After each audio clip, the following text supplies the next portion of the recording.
أن يحتفل بعيد النصارى الذين يحتفلون هذه الأيام، الذين يحتفلون ويستعدون في هذه الأيام للاحتفال بالكريسماس، وهو عيد ميلاد عيسى الذي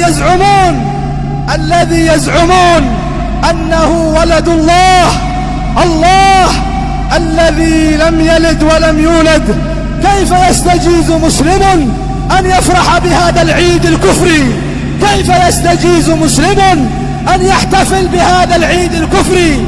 كيف يستجيز مسلم أن يهنئ بهذا العيد الكفري؟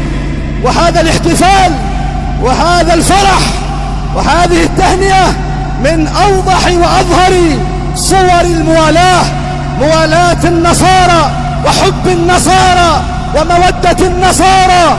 والله جل وعلا يقول في كتابه الكريم ينادي أهل الإيمان إن كان في القلوب إيمان يا أيها الذين آمنوا لا تتخذوا اليهود والنصارى أولياء بعضهم أولياء بعض ومن يتولهم منكم فإنه منهم، نسأل الله العافية.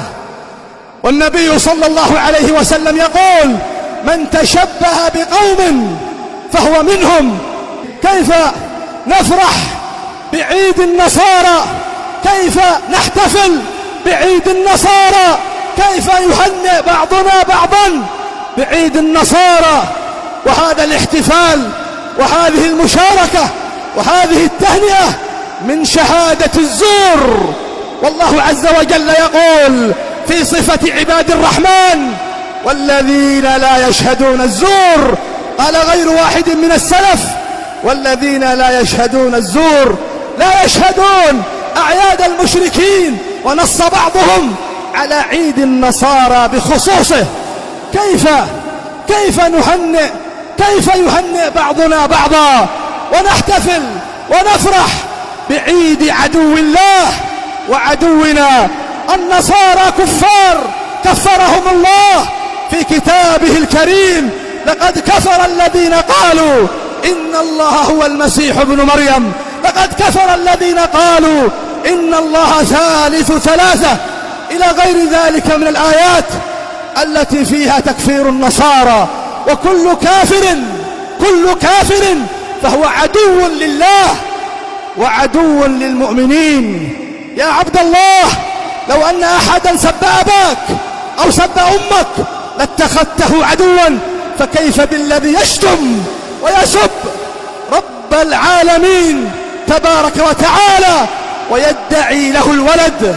والله عز وجل يخاطب أهل الإيمان وينادي أهل الإيمان إن كان في القلوب إيمان يا أيها الذين آمنوا لا تتخذوا عدوي وعدوكم